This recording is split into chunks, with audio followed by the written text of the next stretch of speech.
ऐं ह्रीं क्लीं शक्तिमाताय नमः। ॐ ऐं ह्रीं क्लीं शक्तिमाताय नमः। సుతపా, माता माता మాతా, ఈ దీనహీన దుఃఖితురాలి ఆహ్వానాన్ని విని మీరు వచ్చేసారా మాతా? మీరు వాస్తవానికి కరుణామూర్తులే మాతా.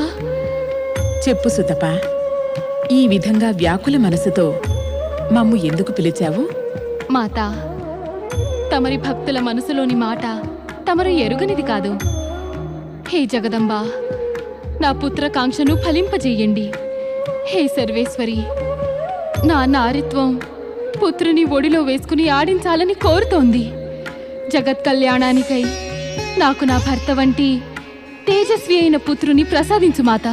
లేదా లేదా ఏమి చేస్తావు సుతపా? లేదా నేను నా ప్రాణాలని త్యాగం చేసుకుంటాను మాతా. సుతపా, నా ఉపస్థితి లేదా అనే మాటను సమాప్తం చేస్తుంది.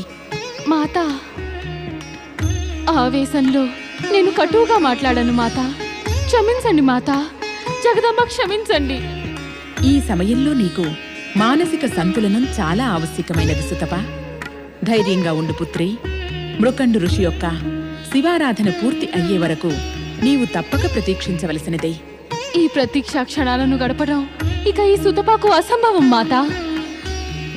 అటువంటి ప్రతీక్షకు అసంభవమైన క్షణాలను శివచరణాలకు సమర్పితం చెయ్యి పుత్రి. వారి కృపతో నీ యొక్క అసంభవ క్షణాలన్నీ కేవలం వారిలాగే అతి సుందరమైపోతాయి. ఆశీర్వదించండి మాతా. మీరు చూపిన మార్గాన నడిచి ఒక తేజస్వి జగత్ కళ్యాణకారి అయిన పుత్రునికి నేను మాతనవ్వాలని. నేను నిన్ను ఆశీర్వదిస్తున్నాను సుతపా. సమయానుసారంగా నీవు ఒక తేజస్వి జగత్ కళ్యాణకారి అయిన మహాశివభక్తుడైన పుత్రునికి మాతవవుగాక. జయం మాతా.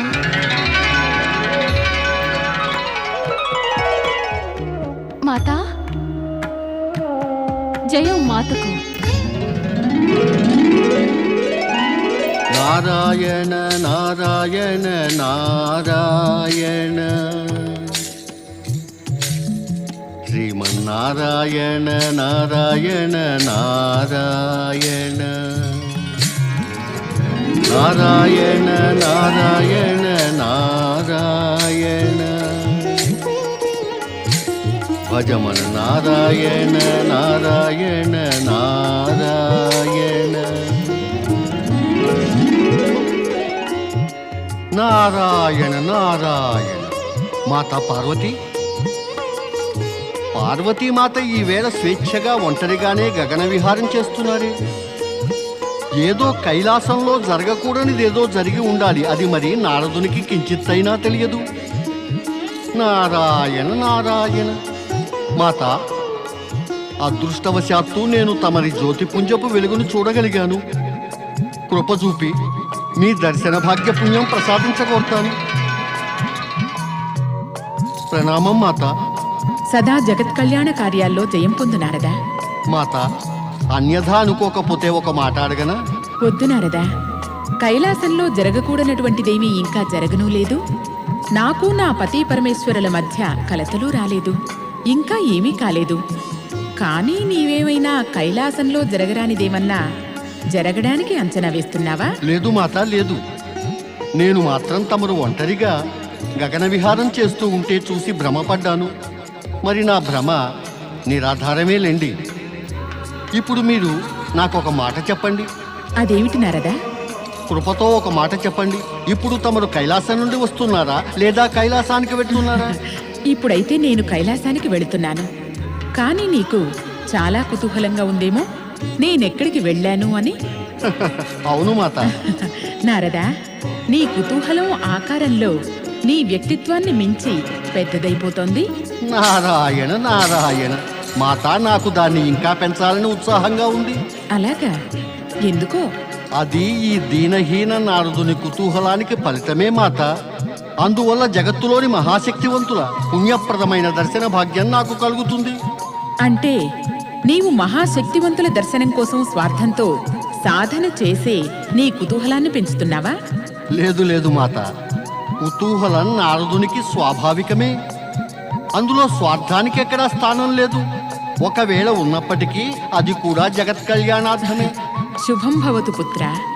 మాతా మాతా తమరు నా కుతూహలాన్ని గాయపరిచి వెళ్ళిపోతున్నారు.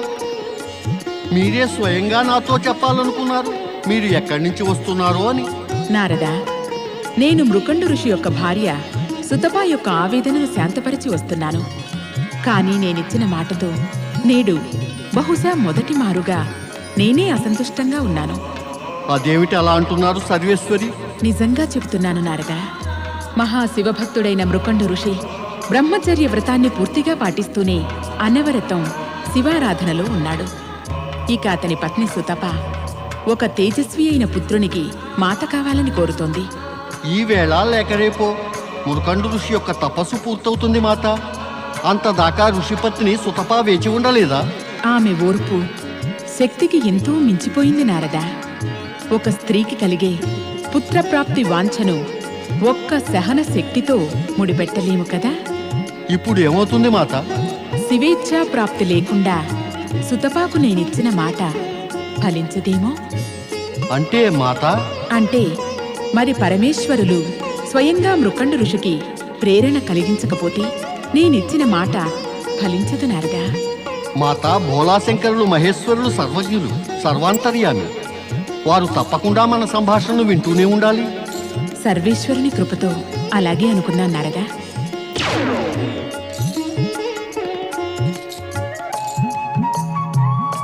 ఇప్పుడు పరమేశ్వరులు మురకండు ఋషికి తప్పక ప్రేరణ కలిగిస్తారు.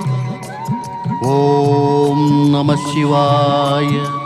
ఓం నమః శివాయ. ఓం నమః శివాయ. ఓం నమః శివాయ. ఓం నమః శివాయ. ఓం నమః శివాయ. ఓం నమః శివాయ. ఓం నమః శివాయ. ఓం నమః శివాయ. భక్త శ్రేష్ఠ మృకండు, నమః శివాయ. కళ్ళు తెరు. ఓం నమః శివాయ.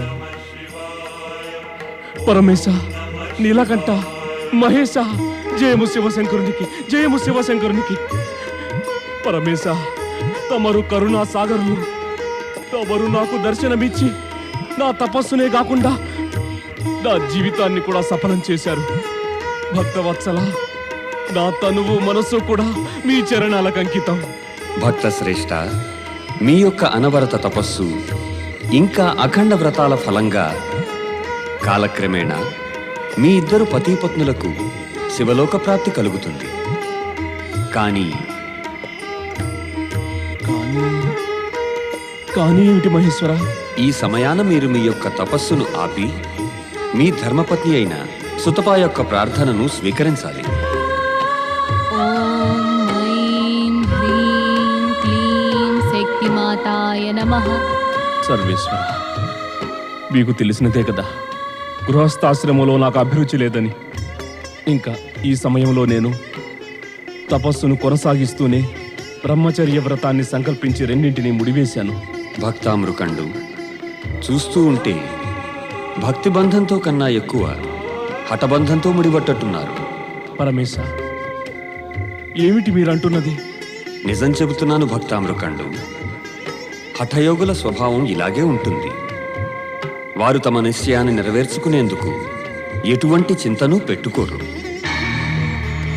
కానీ హఠయోగం మీ వంటి ఋషిమునులకు కాదు, చిన్నారి పొన్నారి బాలలకు నప్పుతుంది.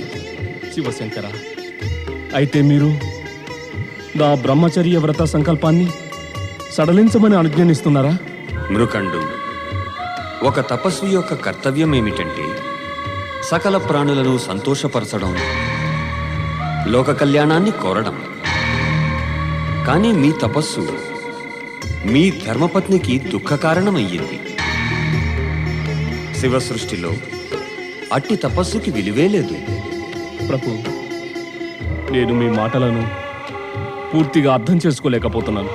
మృకండు, ఒకవేళ మీకు గృహస్థాశ్రమంలో అభిరుచి లేకపోతే, ఇంకా నిష్ఠతో బ్రహ్మచర్య వ్రత పాలన చేయాలనుకుంటే, మరి మీరు సుతపాతో వివాహ ప్రస్తావనకు అంగీకరించకుండా ఉండవలసింది.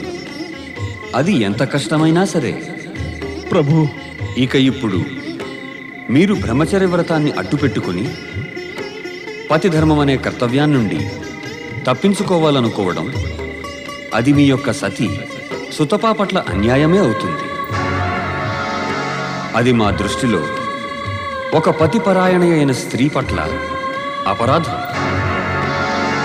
అది మీ సౌభాగ్యాన్ని త్వరలో దుర్భాగ్యంగా పరిణమింపజేస్తుంది. వద్దు వద్దు పరమేశ.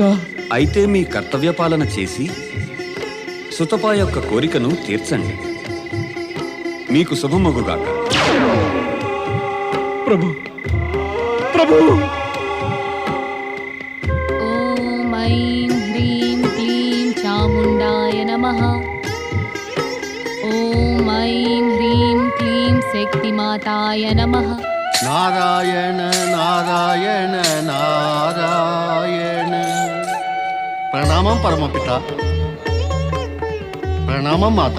నారద, ఇప్పుడు నీవు అడగబోతున్న ప్రశ్న గురించి మేము కూడా ఆలోచిస్తున్నాం. అదే నేను అనుకుంటున్నాను పరమపిత. మీరు ఈ విషయాన్ని గురించే ఆలోచిస్తూ ఉండాలి. లేకపోతే అంత సునాయాసంగా తమరు సమాధి ఎలా విరమించగలరు? పరమపిత, అయితే పార్వతీమాత ఇచ్చిన మాట పూర్తవుతుందా? నారద, పార్వతీమాత శక్తి స్వరూపిణి. ఆమె నోటంట వెలువడిన ప్రతి మాట వాగ్దానమే అవుతుంది. అది పూర్తి కాకపోవడం అనే ప్రశ్నే తలెత్తదు. అయితే మరి మురుకండు ఋషి తన సంకల్పం వదిలివేస్తాడా? శివుని ఆజ్ఞను మృకండు వంటి పరమశివ భక్తుడు నిర్లక్ష్యం చెయ్యలేడు. కానీ ఏమిటి పరమపిత? గృహస్థాశ్రమ యందు మృకండుకు ఉన్న విముఖత, ఇంకా దేవి సుతప తపనల పరిణామ ఫలంగా ఈ దంపతులకు పుట్టినటువంటి పుత్రుడు అల్పాయుష్కుడవుతాడు. అల్పాయుష్కుడా? అవును దేవి. ఆ బాలుని ఆయుష్ కేవలం 5 ఏళ్ల 6 దినాలు మాత్రమే. అల్పాయుపుత్రుని పొంది వారిద్దరి సంతాపము ఇంకా అధికమవుతుంది స్వామి. అవును పరమపిత. అలాంటి పుత్రుని కన్నా పుత్రుడు పుట్టకపోవడమే మేలు. నారద, మానవలోకంలో జన్మించే ప్రతి ప్రాణి తమ పూర్వజన్మ కర్మలకు బద్ధుడై ఉంటాడు. ఇక ఈ బాలుని జన్మతో పాటు మృకండు సుతపాల వర్తమాన పరిస్థితులు తదితర సమస్యలు ముడిపడి ఉన్నాయి. పరమపిత, మురుకండు ఋషి పరమేశ్వరుని యొక్క పరమ శివభక్తుడు. విధాతాంత తీవ్ర ఆఘాతాన్ని వేయటం నారదుడు అంగీకరించలేకపోతున్నాడు. నారద, విధి లిఖితాన్ని మనం అందరం అనుభవించాల్సిందే. పరమపిత, నేను ఆ దంపతులకు సహాయం చేయగలనా? మీ ఆజ్ఞ ఉంటే. అవశ్యం నారద. ఇది ఎంతో జాగ్రత్తగా చేయవలసిన కార్యం. నీవు దానిని సక్రమంగా చేయగలవా? పరమపిత, శివేచ్ఛ ఉంటే కఠిన కార్యము సక్రమంగానే జరుగుతుంది. తమరు ఆజ్ఞాపించండి. ఈ నారదుడు ప్రాణాలనైనా ఇచ్చి దుఃఖంలో ఉన్న ఆ దంపతులకు సహాయం చేస్తాడు. నారదా, నీ నోటి నుండి అలా అశుభమైన మాట వినడం ఏమీ బాగాలేదు. క్షమించండి మాత. నేనేమన్నా పొరపాటుగా అన్నానా? నీవు సహాయం చేయాలనే సదుద్దేశంతో దుఃఖగ్రస్తులైన మృకండు దంపతుల వద్దకు వెళుతున్నావు కదా, అదే దుఃఖాన్ని మా ఇద్దరికి ఇచ్చి మమ్ము బాధపెడతావా? నాకు అర్థం కాలేదు మాత. మాతాపితల సమక్షంలో పుత్రుడు తన ప్రాణాలనిస్తానని గనక మాట్లాడితే వారికి బాధగా ఉండదా? తప్పక ఉంటుంది మాత, తప్పక ఉంటుంది. అలా మాట్లాడినందుకు క్షమించగోరుతాను.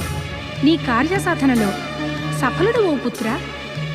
నారద, నీవు గనక మృకండు ఋషికి అల్పాయుష్కుడైన పుత్రుడు కలుగుతాడని తెలియచేస్తే జాగరూకుడై ఉంటాడు. భవిష్యత్తులో జరిగే సంఘటనలను దృఢమైన మనస్సుతో ఎదుర్కోగలడు. అది ఉచితం పరమపిత. కానీ గుర్తుంచుకో, గర్భవతి సుతపాకు ఈ మాట ఏమాత్రం తెలియకూడదు. తెలిస్తే దాని దుష్పరిణామం గర్భస్థ శిశువుపై పడుతుంది. ఏది ఎలా జరగాలనుందో అలాగే జరగనీయండి బ్రహ్మదేవా. కానీ తమరు నారదుని ఆ మృకండు ఋషి వద్దకు పంపడం ఏ మాత్రం ఉచితంగా లేదు. మా ఈ ఆదేశంలో భవిష్యత్ సూచనలు ఇమిడి ఉన్నాయి దేవి. మృకండు ఋషి పరమ జ్ఞాని మరియు మహాశివభక్తుడును. అతడు ఈ సంకేతాలలోని భాషను అర్థం చేసుకోగలడు. పరమపిత, నేను మృకండు ఋషి వద్దకు వెళ్ళడంలో ఎటువంటి సంకేతం ఉంది? ఈ సంకేతాల భాషను అర్థం చేసుకోవాలంటే నీవు భవిష్యత్తు కోసం నిరీక్షించాలని అర్థం. ఏది ఎలా జరగనుందో అలాగే జరుగుతుంది.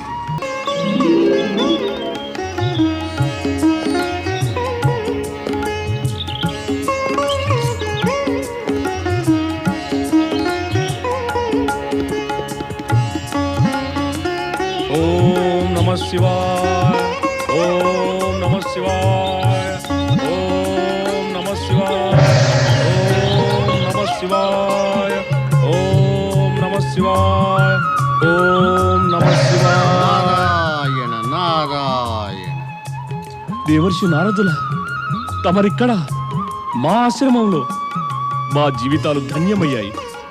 పరమశివభక్తులైన మృకండు ఋషి తమరి తపస్సు వల్ల, అఖండ తపస్సు వల్ల ప్రసన్నులైన జగత్తులోని మహాశక్తులైన పరమేశ్వరులు మరియు పార్వతీమాత యొక్క అత్యంత కృప మీ ఆశ్రమం మీద నిలిచి ఉంది. నేనే పాటి వారి అనుచరుడును మాత్రమే. ఆ పరమశక్తులకు అనుచరులవ్వడం కూడా మహాభాగ్యమే మరి దేవర్షి నారద. అందువల్ల తమరి ఆగమనాన్ని కూడా దైవికంగా శుభకరము, ప్రసన్నతా సూచనగానే పరిగణించాలి. ఋషివర్య, జీవితంలోని ప్రతి క్షణము ఎన్నడూ ఒకేలా ఉండదు సుమా. ప్రసన్నతతో దేదీప్యంగా వెలిగి తమ వదనంపై గంభీర ఛాయలు కమ్మి నేడు ఇంకేదో సూచిస్తున్నట్టుంది దేవర్షి నారద. అవును ఋషివర్య, ఇప్పుడు నేను పరమపిత బ్రహ్మదేవుల యొక్క ఒక అత్యంత మహత్తరమైన సందేశాన్ని మీకు వినిపించడానికి ఇక్కడికి వచ్చాను. పరమపిత బ్రహ్మదేవుల మహత్తరమైన సందేశం నా వంటి తుచ్చ ప్రాణి కోసమా? ఎంత భాగ్యం! తమరు మా ఆశ్రమానికి విచ్చేసి పవిత్రం చేశారు. మా ఆతిథ్యం గ్రహించి మా సౌభాగ్యం వర్ధిల్లేటట్లు చేయండి. వద్దు ఋషివర, పరమపిత బ్రహ్మదేవుల ఆజ్ఞ ఏమంటే ఈ సందేశం మాట సుతపాదేవికి తెలియకూడదని. ఎలాంటి సందేశమో పరమపిత పంపినది. దానిని పతి వినవచ్చు, పత్ని వినరాదు. ఋషివర్య, నేను ఆ సందేశాన్ని మీకు వినిపించబోతున్నాను. మీ గుండె రాయి చేసుకొని అది వినడానికి సిద్ధపడండి. దేవర్షి, ఋషివర, తమరు ఒక జ్ఞానసాగరులు. మీకు బాగా తెలిసే ఉండాలి, ఈ మానవలోకంలో సమయం అనే కాలచక్రంతో పాటుగా జనన మరణాలు ఒక నిశ్చిత క్రమంలో వస్తాయి. అది అతల సత్యం. ఏమిటి ఈ సందేశాన్ని పంపారా బ్రహ్మదేవులు? తొందరపడకండి ఋషివర్య. పరమపిత బ్రహ్మదేవుల సందేశాన్ని విన్నపిమ్మట మీకు ఎంతో అధిక ధైర్యం అవసరమవుతుంది. దేవర్షి, మీరు మీరు నిస్సంకోచంగా చెప్పండి. ఋషివర్య, ఈ మానవలోక జీవితాల్లో అన్నిటికంటే జటిలం గృహస్థాశ్రమం అని చెబుతారు. ఎందుకంటే దానిలో ప్రతి ఒక్కరూ నిరంతరం సమస్యలలో, పరీక్షలలో చిక్కుబడిపోతారు. దేవర్షి, మీరు విషయం నిగూఢం చేయకండి. బ్రహ్మదేవుల సందేశాన్ని స్పష్టంగా చెప్పండి. స్పష్టంగా చెప్పడం కఠోరం ఋషివర. నేనే స్వయంగా చెప్పడానికి యోగ్యమైన మాటలను వెతుక్కుంటూ ఉన్నాను. అతి కఠోరమైన సందేశాన్ని వినటానికి కూడా నేను సిద్ధం. చెప్పండి దేవర్షి, నాపై ఆనవేసి చెప్పండి. ఋషివర్య, సుతపాదేవి యొక్క గర్భం నుంచి జన్మించబోయే బాలుడు కేవలం 5 సంవత్సరాల 6 దినాల అల్పాయుష్కుడై జన్మిస్తాడు.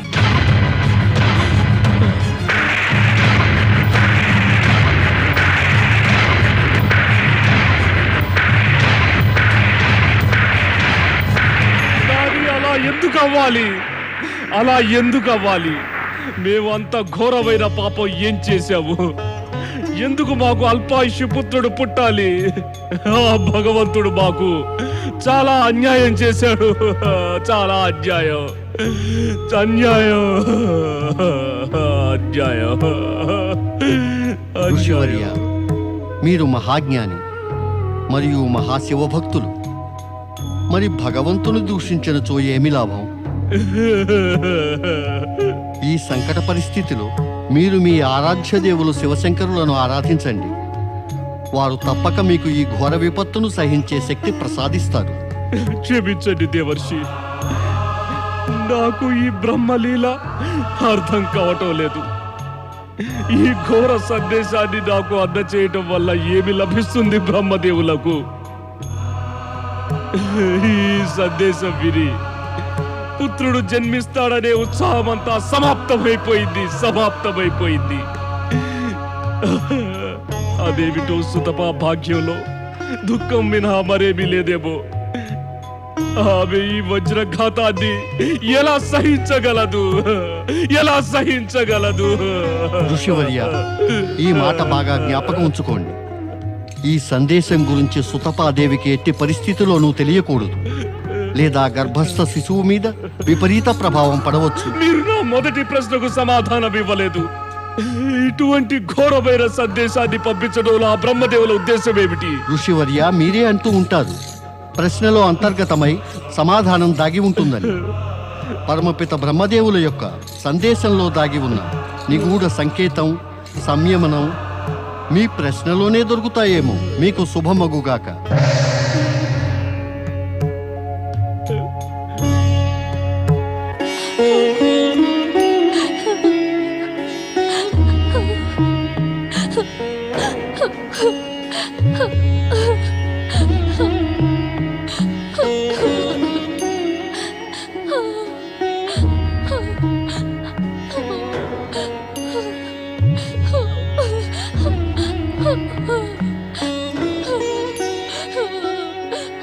బహుశా నీవు బ్రహ్మదేవులు పంపిన సందేశాన్ని నారదుడు చెప్పగా విన్నావనుకుంటాను.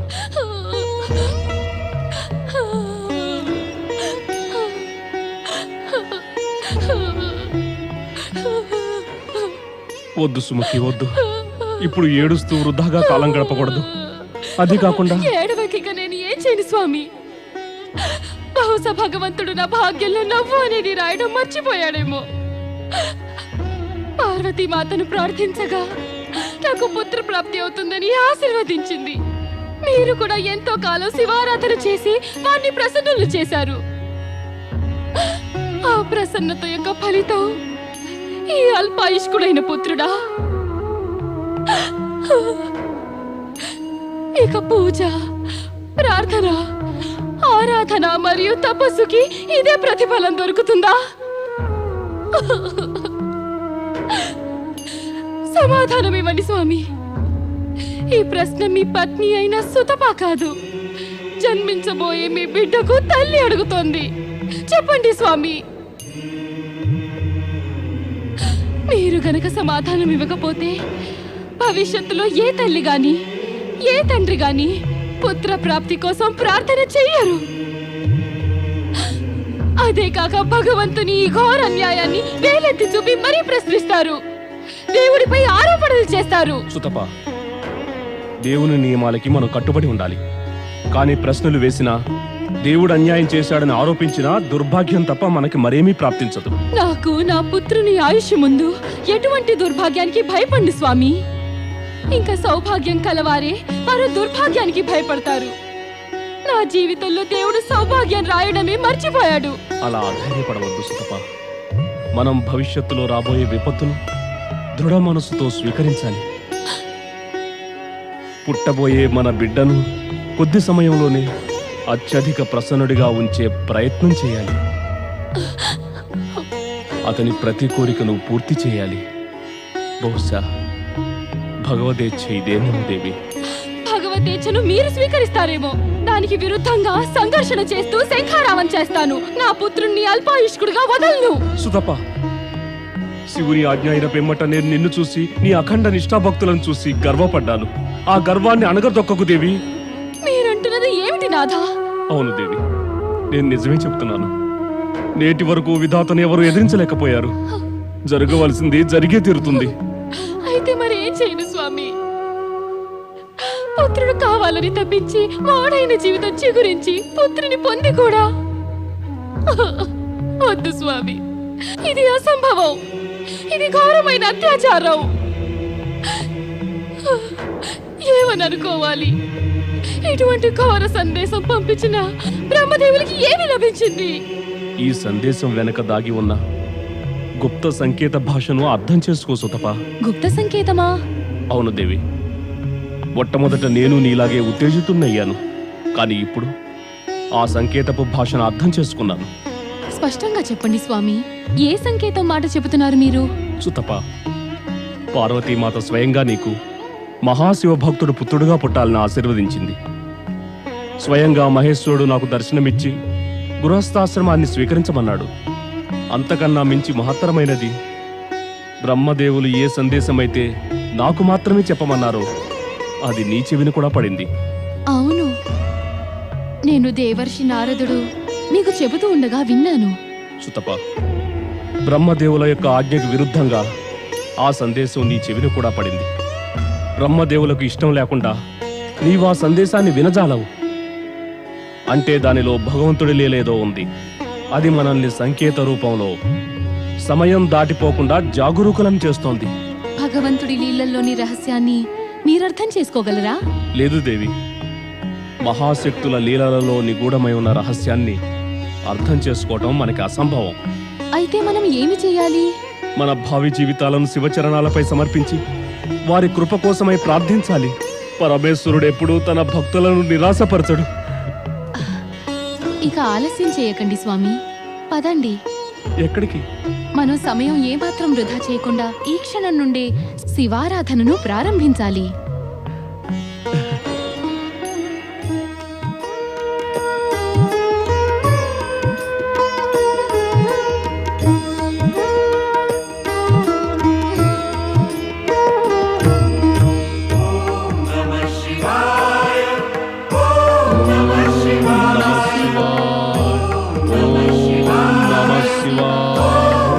శివారాధన అంటే సత్య మార్గాన్ని అవలంబించి శివుని ప్రోత్సాహంతో సౌందర్యాన్ని సాధించటం. సత్యం, శివం, సుందరం ఇవన్నీ శివుని స్వరూపాలే. ఈ నిజం నాకన్నా ఎక్కువగా వేరెవరికి తెలుసును? ఎందుకంటే నేనే ఓంకారాన్ని, శివుని వాక్కుని కూడా నేనే కదా. తమను తాము శివేచ్ఛకు అర్పించి నిశ్చిత సమయంలో మృకండు దంపతులు పుత్రరత్నాన్ని పొందారు. మృకండు యొక్క పుత్రునికి మార్కండేయుడని పేరు పెట్టడం సహజమే కదా. బాలుని చిలిపి చేష్టలను ఆనందంతో చూస్తూ 5 సంవత్సరాలు ఎలా గడిచిపోయాయో తెలియనే లేదు. ఇప్పుడు మార్కండేయుని ఆయుష్లో కేవలం 6 దినాలు మాత్రమే మిగిలి ఉన్నాయి. అయితే మార్కండేయుడు కేవలం 6 దినాలు మాత్రమే జీవించి ఉంటాడా? అతని ఆయుష్ రేఖ చెరిగిపోతుందా? అతని ఆయుష్ రహస్యం కేవలం రహస్యంగానే ఉండిపోతుందా? వీటన్నిటికీ ఒక్క పరమేశ్వరుడు, మహేశ్వరుడు అయిన శివశంకరులే సమాధానం ఇవ్వగలరు. మృకండు ఋషి, సుతపాదేవి కలిసి తమయందు చూపినటువంటి భక్తికి ఎంత సుందరమైన ప్రతిఫలం స్వామి. భక్తికి ప్రతిఫలం సదా సుందరంగానే ఉంటుంది దేవి. అది మరి నాకన్నా ఎక్కువగా ఎవరికి తెలుసును స్వామి? తమ పట్ల ఏకనిష్టా భక్తియే ఈ సాధారణ పర్వతపుత్రిని శివప్రియ అయిన శక్తిగా మార్చాయి. శక్తి, భక్తుని స్థానం భగవంతుని కన్నా హెచ్చుగా ఉంటుంది. భక్తులకు తమరికన్నా అధిక ఆదరణ ఇంకెవరివ్వగలరు స్వామి? తమరిని అందువల్లే భక్తవత్సలుడంటారు. అవును, బహుశా అందుకనే పరమేశ్వరునికి గతంలో భక్తుల పేర్లలో భస్మాసురుడు ఉన్నాడు. ఏమైంది దేవి? మరి నా పరిహాసానికి ఏమీ సమాధానమివ్వలేదు? పరమేశ్వర, ఆనందం మీలో సంపూర్ణ రూపంతో సదా స్వాభావికంగా కనిపిస్తుంది. మరి కానీ పరిహాసం మీ స్వభావం కాదే.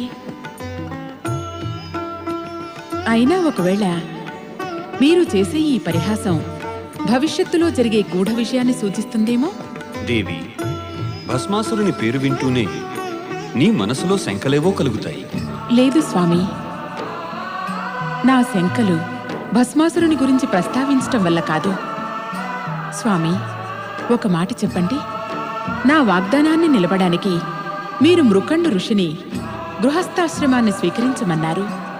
దానివల్ల వాడికి మార్కండేయుని వంటి పుత్రుడు జన్మించాడు. ఈ మార్కండేయుడు వయస్సు రాగానే దేవి, మార్కండేయుడిప్పుడు 5 సంవత్సరాల వాడు. అతని మాతాపితలు అతని బాలక్రీడలను చూసుకుని మురిసిపోతున్నారు. ఇప్పుడు అతని భవిష్యత్తు గురించి చర్చించడం ఎందుకు? పరమేశ, ఇప్పుడు దానిని గురించి చర్చించడానికే నేను ఇక్కడికి వచ్చాను. నారదా, నీవిప్పుడు ఇక్కడకు రావడం వల్ల మాకనిపిస్తున్నదేమంటే మృకండు తనయుడు మార్కండేయునికి జరగకూడనిదేదో జరగబోతున్నదని. అవును మాత, ఆడుతూ పాడుతూ పువ్వులా కోమలం, గంగలా పవిత్రుడైన సుకుమార మార్కండేయుడు విధి యొక్క విధానంలో చిక్కుకుని వాడిపోతాడు. నారద, ఈ విషయం గురించి ఇంత దీర్ఘ చర్చ చేయవలసిన అవసరమేముంది? ఆ బాలుడు ఏమని తన భాగ్యంలో రాసిపెట్టి ఉందో దానిని అనుభవించాల్సిందే. మానవలోకంలో జన్మించినటువంటి ప్రతి మానవునికి అది దాటలేని నియమం. అందుకని ఈ వృధా చింతలను విడిచి ఇంకేమన్నా సమాచారం వినిపించు. స్వామి, నారదుడు ఏది చెప్పాలనుకున్నాడో దానిని వినండి. వద్దు మాత, వద్దు. బహుశా పరమేశ్వరులు చెబుతున్నది ఉచితమే. కొందరి జీవితోద్దేశాలు నిర్ధారితమై ఉంటాయి. వాటిపై వ్యర్థ చర్చలు జరిపి ఏం లాభం? ఇక నాకు సెలవివ్వండి. స్వామి, ఒకవేళ మార్కండేయునికి సంబంధించిన కొన్ని మాటలను నా వద్ద దాస్తున్నారేమో. తమరు అన్ని విషయాల గురించి నాతో చర్చించిన పిమ్మట నన్ను సంతోషపెడుతూ ఉంటారు కదా. కానీ నీ సందేహం అనుచితం కాదు దేవి. కానీ ఈ సందేహమే ప్రేమ మార్గాన్ని సుగమం చేస్తుంది. స్వామి, అవును దేవి.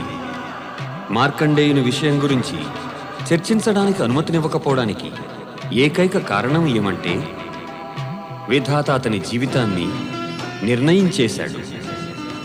దానిపై చర్చించడానికి ఆవశ్యకత ఏమీ లేదు. సమయం వచ్చినప్పుడు సర్వం మీరు తెలుసుకోగలరు.